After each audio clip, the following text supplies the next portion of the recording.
The crystal chandelier casts golden light across Grandma Lorraine's dining table. I smooth my wrinkled blouse, the nicest one I own, and try to focus on the birthday cake instead of my growling stomach. 3 jobs this week left little time for proper meals, but tonight is special. Grandma turns 71. And then the client actually tried to argue with me about the contract language I wrote. My brother Clark announces, gesturing with his fork. Can you imagine? I shut that down fast. My father beams at him. That's my boy. Always the smartest person in the room. I resist rolling my eyes. Clark never finished his degree, but somehow landed a position at Dad's friend's insurance office where he speaks with authority about things he barely understands. Yet our parents hang on his every word. Mom and Dad exchange a glance as Grandma Lorraine rises to cut her cake. Something passes between Thema's silent communication that makes Mom's fingers tighten around her water glass. Dad's shoulders stiffen. I've seen this dance before, their shared secrets creating invisible walls. Small piece for me, Grandma tells Mom with a wink in my direction. Got to watch my figure at 71. I smile back, grateful for her steady presence. While my parents' love feels conditional, Grandma Lorraine's warmth wraps around me like a quilt from childhood. Clark dominates the conversation through dessert, describing his golf game with Dad's business associates. I push cake around my plate, calculating if I can stretch my last $20 until payday on Friday. Rhea, honey? Grandma's voice cuts through my mental math.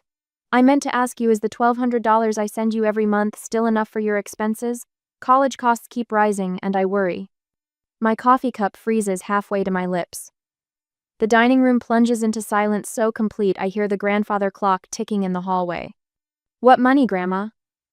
My voice sounds strange, distant. Mom's face drains of color.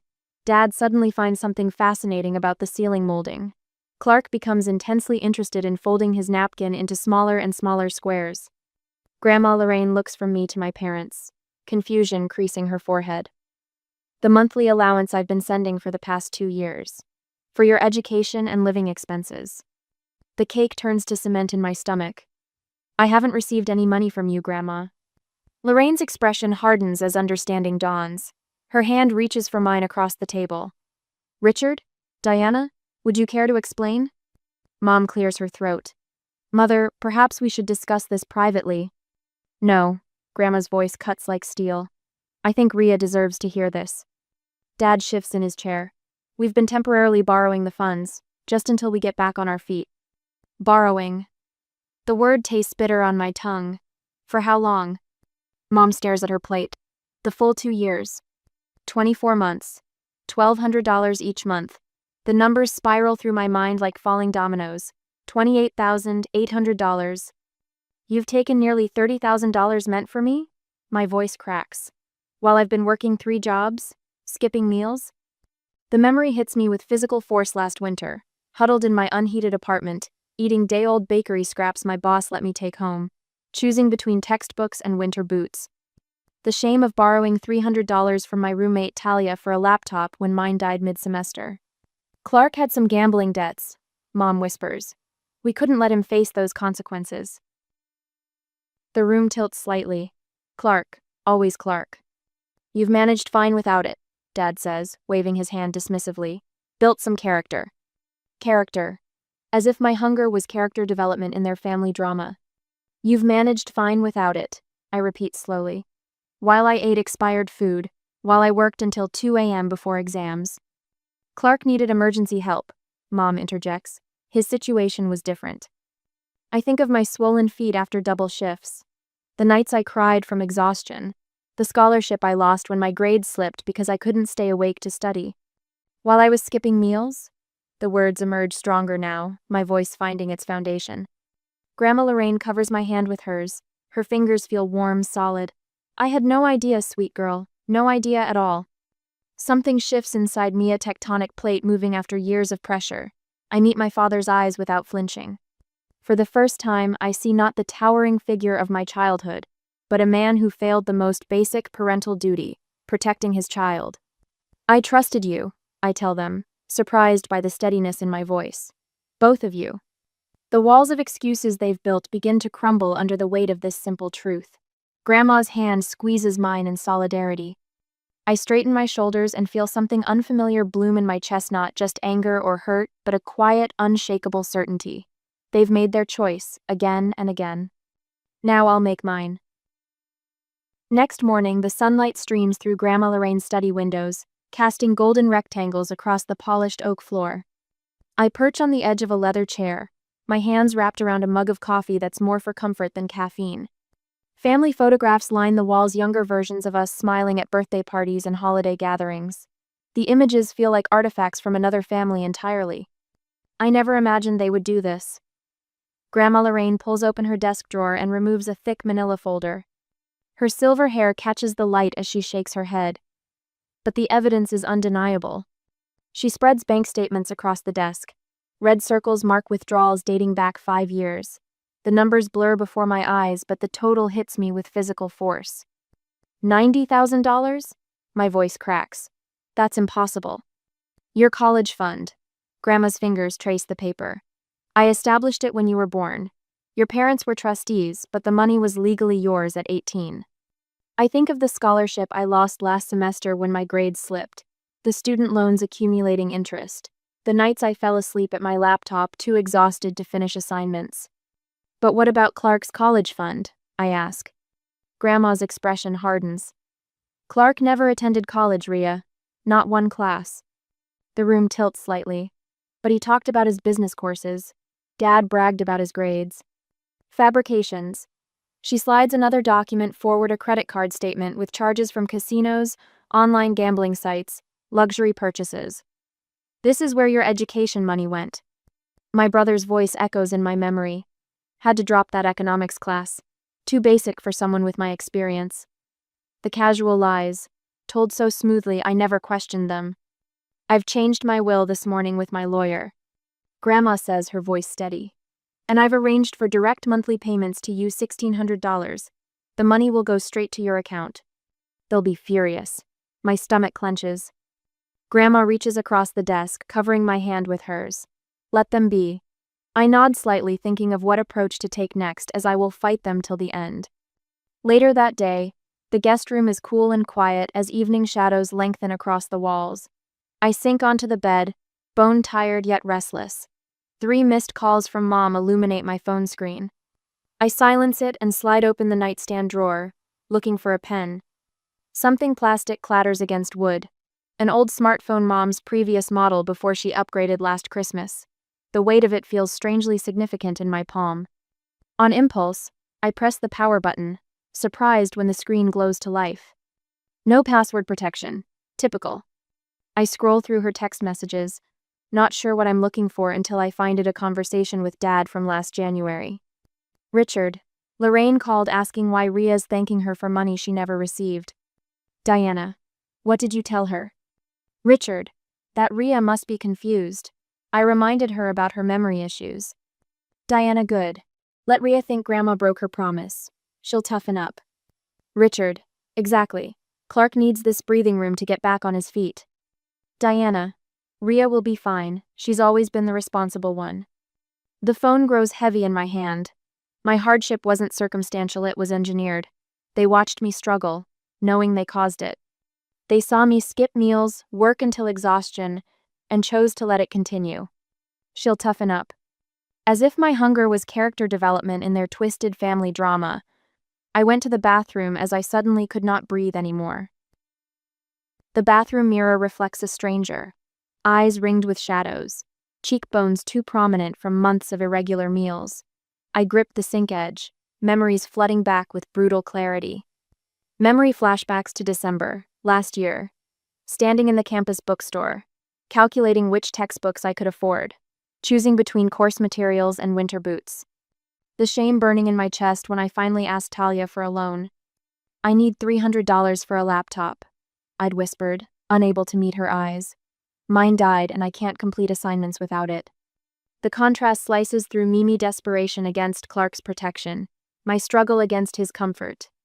I'd worked double shifts at the bakery, serving coffee with hands raw from cleaning products, while he gambled away my future.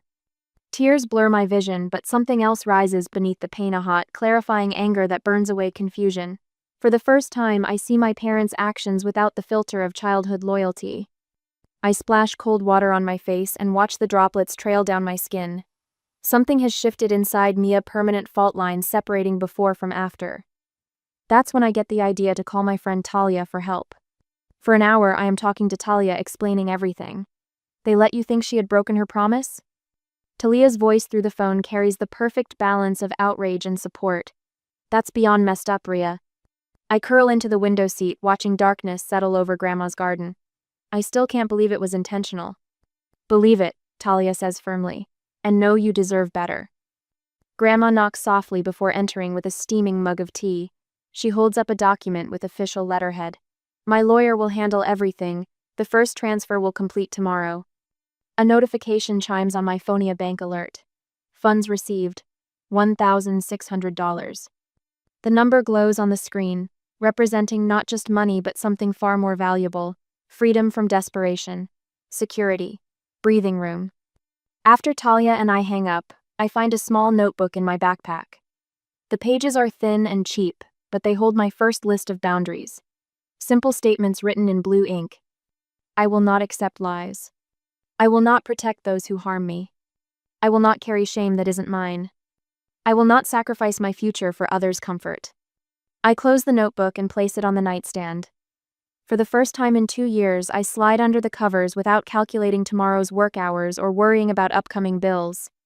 Sleep comes swiftly, dreamless and deep, the rest of someone finally unburdened. 3 weeks later, after the incident, I am gathering my courage to move on and keep myself busy. The textbook blurs before my eyes as afternoon sunlight slants through the dorm window. My highlighter hovers over a paragraph about business ethics, a concept my parents clearly never mastered. 3 weeks have passed since Grandma Lorraine's birthday dinner revelation, and I've almost adjusted to the strange sensation of having enough money for basic necessities. A sharp knock jolts me from my concentration. No one visits on Tuesday afternoons. Talia has lab until 4, and my study group meets Thursdays. When I open the door, my stomach drops. Mom and Dad stand in the narrow hallway, their bodies blocking any escape route. Mom clutches her purse with white knuckles. Dad's mouth forms what he believes is a concerned smile but looks more like a salesman's practiced pitch. Surprise, honey, Mom says, her voice artificially bright. We were in the area. My parents have never been in the area of my campus before. Not once in 2 years. May we come in? Dad doesn't wait for an answer, shouldering past me into my cramped single room. The space shrinks with their presence, the walls closing in like a trap.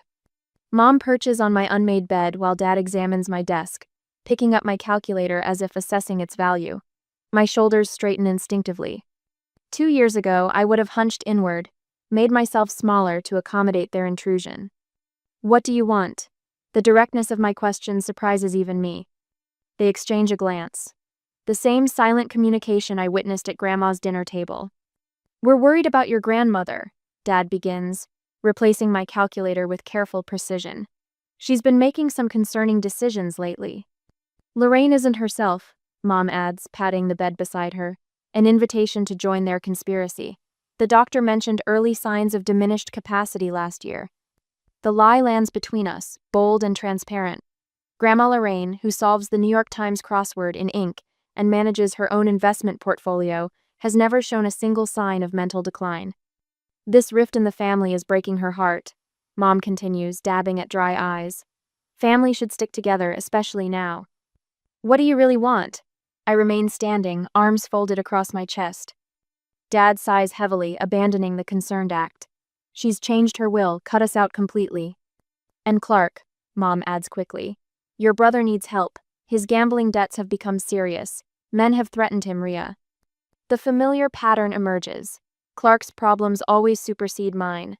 The sun warms my back through the window as I consider my parents really see them, perhaps for the first time. We need you to talk to her, Dad states flatly. Convince her to reconsider. You owe us this much, Mom adds. After everything we've sacrificed raising you. A bitter laugh escapes me. Sacrificed? Like the $30,000 Grandma sent for my education that you stole? Borrowed. Dad corrects, his jaw tightening. And family helps family. Clark's situation is... I know exactly what Clark's situation is. My voice gains strength with each word. While you were borrowing my money, I worked 3 jobs. Do you know what that looks like? Let me show you. I extend my hands, palms up. The skin is rough, cracked around the knuckles from industrial dishwashing detergent. A small burned scar from the bakery oven marks my right wrist. I skipped meals to pay for textbooks. I wore the same 3 outfits for 2 years. I lost a scholarship because I fell asleep during an exam after working until 2 a.m. Mom's face pales. Good. Let her see the reality they created. Your brother needed, she begins. I needed parents. I interrupt, pulling my mother's old phone from my desk drawer. But you chose to be Clark's sponsors instead. Their eyes widen as recognition dawns. The forgotten phone. The evidence. I found this in Grandma's guest room. You left it behind last Christmas. I open the text message chain between them, dated 16 months earlier. Let Rhea think Lorraine broke her promise. She'll toughen up. Clark needs the money more right now. Dad's face darkens to crimson. You had no right to read private messages. And you had no right to steal money meant for me. His finger jabs toward my face. Listen here, young lady. No, you listen. The calm in my voice startles him more than any shouting could. Family doesn't treat family this way. You made your choice. Again and again. You chose Clark.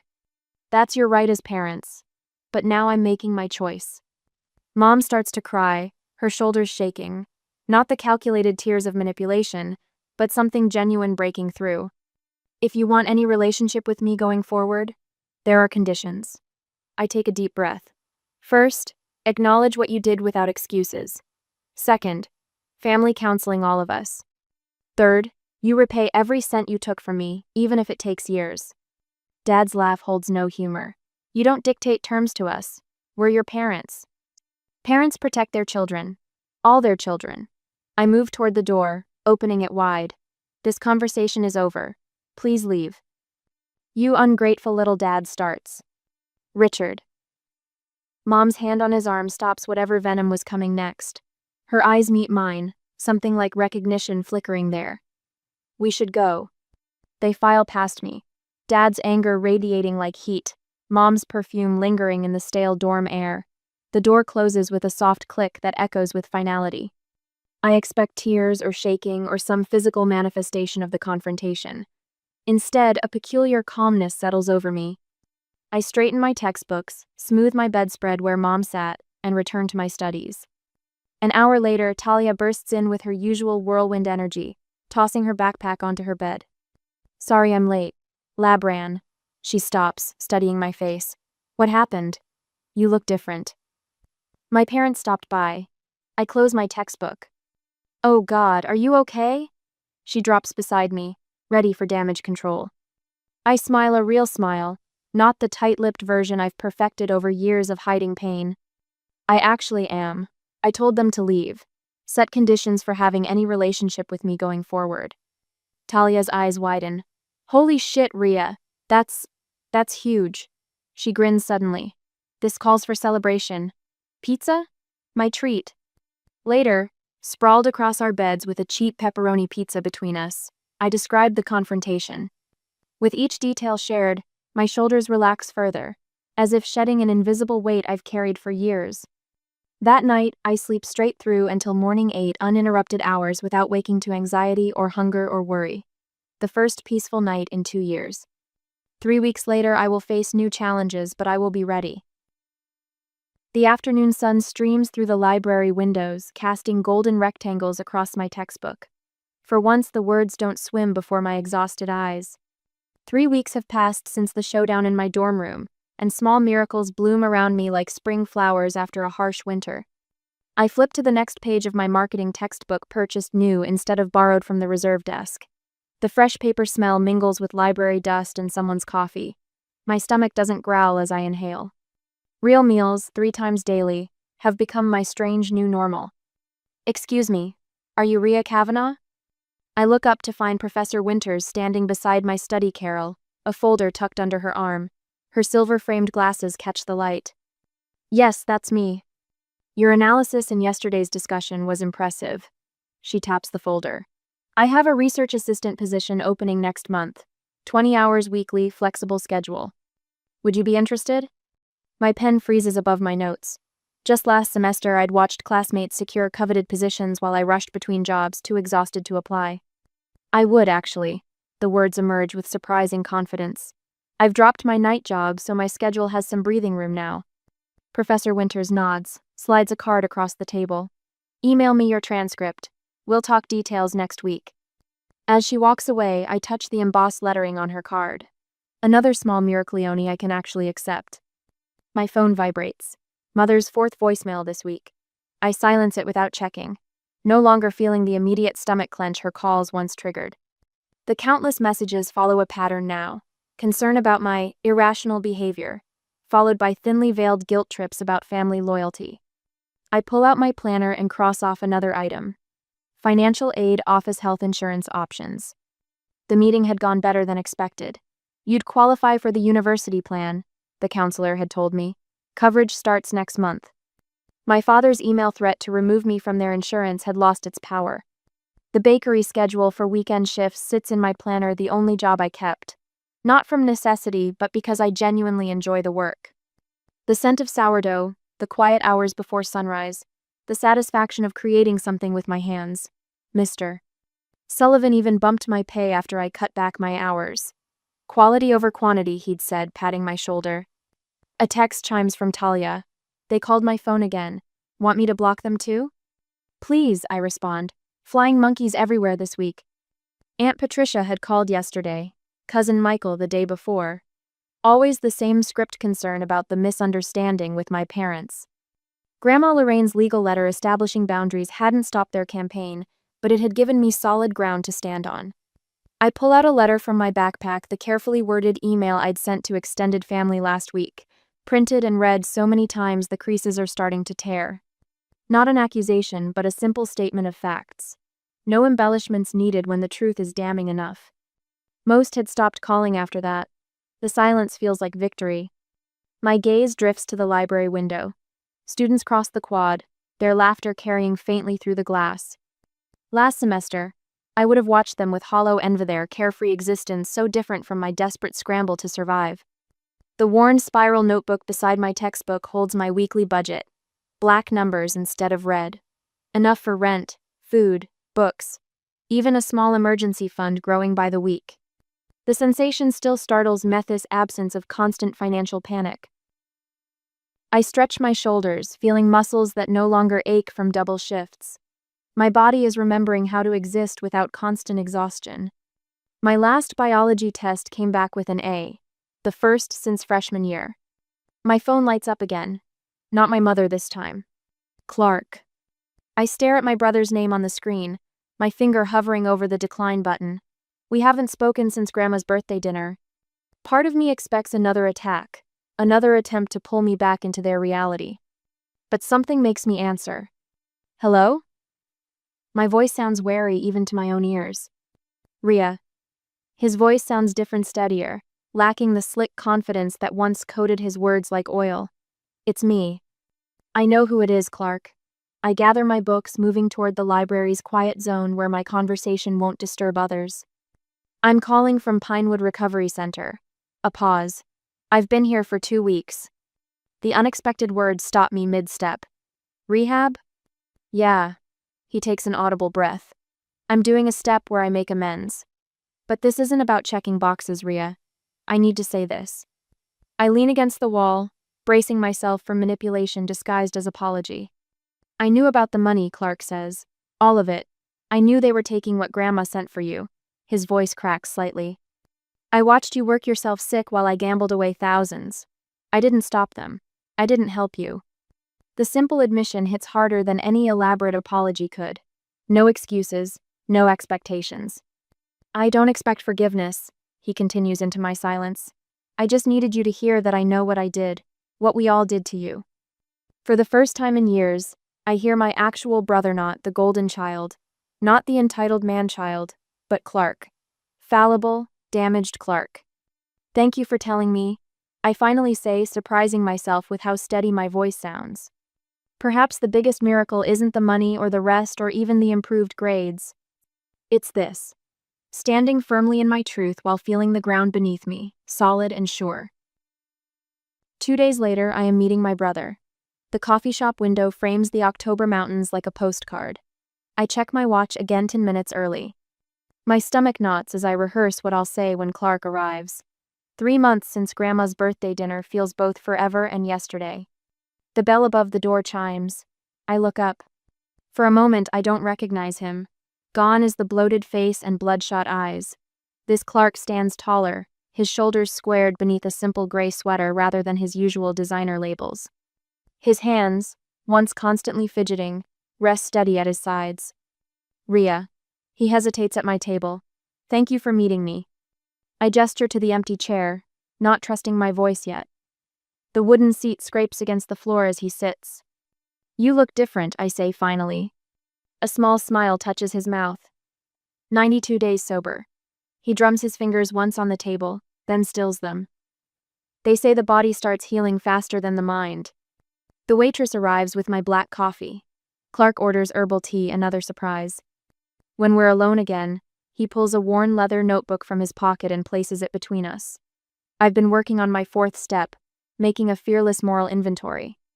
My psychology classes flash through my mind, the 12 steps of recovery. I wait. I knew about the money, Rhea. His voice drops so low I have to lean forward.